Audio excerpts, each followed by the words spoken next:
The Echo Man. Detective Samuel Raines, 43, sat hunched over a half-empty glass of bourbon at his apartment window, watching the rain bleed down the pane like tears.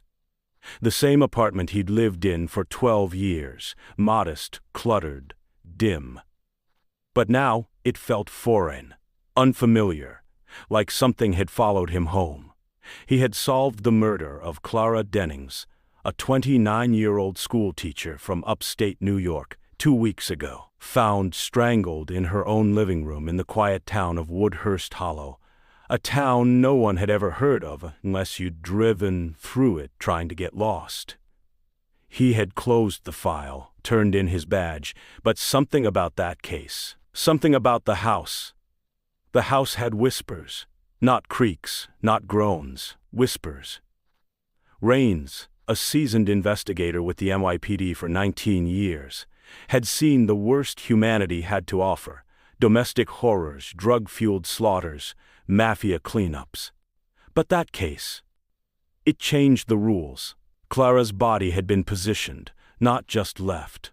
Her arms extended upward in a strange arc, her fingers pointing toward the attic. There were symbols burned into the floor beneath her, circles interwoven with strange writing. Nothing in any database. Not gang tags, not Occult 101. And the attic.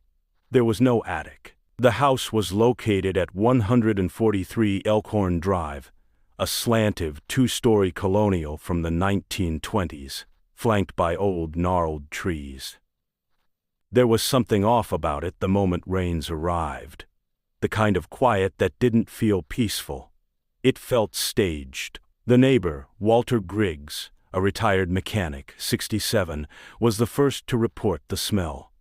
Thought something died in the crawl space, he'd said, eyes darting between Raines and the front door. Didn't think it'd be a person. Inside, the air was heavy, like it was hanging in place for centuries. The wallpaper peeled like shedding skin. There was no power, no sign of forced entry. But the clocks, every single one of them stopped at 3:03 a.m. Upstairs, Clara's room was untouched, cozy, Polaroids clipped to string lights, books stacked neatly. But the hallway outside, ice cold. He swore he heard humming. He traced the sound to a panel in the ceiling. The attic. But when he called for backup and forced the panel open, it was just insulation and wood beams. No floor, no access, no attic. And yet, he had heard footsteps up there. The case wrapped itself. Too neatly. They pinned it on Clara's ex-fiancé, Daniel Creel, 31, a history teacher with a jealous streak and a bottle problem. His fingerprints were on the back door latch. His car was seen circling the block that night. It was enough. Daniel confessed, but Raines never believed it. Daniel's confession was disjointed, like he didn't remember doing it, but accepted the blame like it had been whispered into his ear 1,000 times. "I saw her eyes," Daniel muttered in the interrogation room. But she wasn't inside them anymore. "What do you mean?" Raines had asked. Daniel's hand twitched. Something else, like her body was just wearing something else. They locked Daniel away. But the case never really ended. Since returning to the city, Raines felt it. The presence. His black 2007 Chevy Impala sat idle in the parking lot, but he often heard the engine running from his 40th-floor apartment.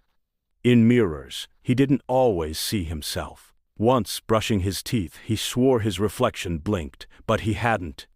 Another night, 3:03 a.m., he was woken by the sound of something walking in the hallway. But he lived alone. He checked. Nothing, except the closet door, which he never left open, was ajar. And inside, deep in the corner, were muddy footprints. Bare, small. Raines started digging, obsessively. The symbols in Clara's floor weren't just gibberish. He contacted a retired professor of semiotics, Dr. Elaine Mercer, 74, from Columbia University, who now lived in a brownstone filled with dusty books and too many cats. "It's not language in the traditional sense," she'd said, tracing the printed photo. It's summoning-based, pre-Akkadian roots, blood ritual, or binding. Definitely not something someone made up for shock value. Binding what? He asked. Dr. Mercer looked up. Not what. Who? Then came the dreams. He was in the house again, walking the upstairs hall. Clara stood at the end, lips stitched, eyes wide with terror.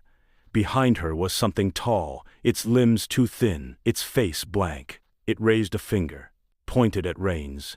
You opened the door. He woke up screaming. That morning, he found a note slipped under his apartment door. It read, "The Echo Man remembers." No signature, no one in the hallway. Cameras disabled for 4 hours. Rains stopped sleeping. He saw people at the corner of his vision, doubles of himself, standing on the subway platform, staring back at him through the window of a passing train. One rainy afternoon, he drove back to Woodhurst Hollow. Needed to see the house one last time. The drive was long. Trees blurred past in gray streaks. The road narrowed, wind howling, branches scratching his windshield like nails on a coffin lid. When he arrived, the house looked older, more decayed than it should have in 2 weeks. The windows were black eyes, watching. He stepped inside. Dust curled up like breath. Every step echoed twice, once beneath him, and once behind him. In the living room, he saw her again. Clara, standing, pale. Her mouth open in a silent scream. Her arms raised upward, pointing to the ceiling. He looked up. The attic panel was wide open. A rope ladder dangled down. He climbed. Each step creaked under his weight. The air grew colder. Time stretched. The attic was not an attic anymore. It was a void. Inside, symbols burning on the wood, echoing voices that didn't match his own. Children laughing, crying, screaming, Clara's eyes, Daniel's voice, and then him. A perfect replica, same clothes, same scar, same pain behind the eyes. You shouldn't have looked, the copy whispered. Then it stepped forward, and Rains fell, down through the darkness. 3 days later, Detective Samuel Rains showed up at the NYPD precinct. He looked thinner, but calm.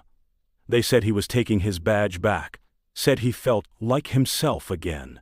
But that night, in the surveillance room, an intern noticed something strange. The man who entered the building had a different gait than the man who left. And down in apartment 407 of his building, where Rains once lived, the walls whisper, still, every night at 3:03 a.m. And somewhere in the dark, something wearing his face waits.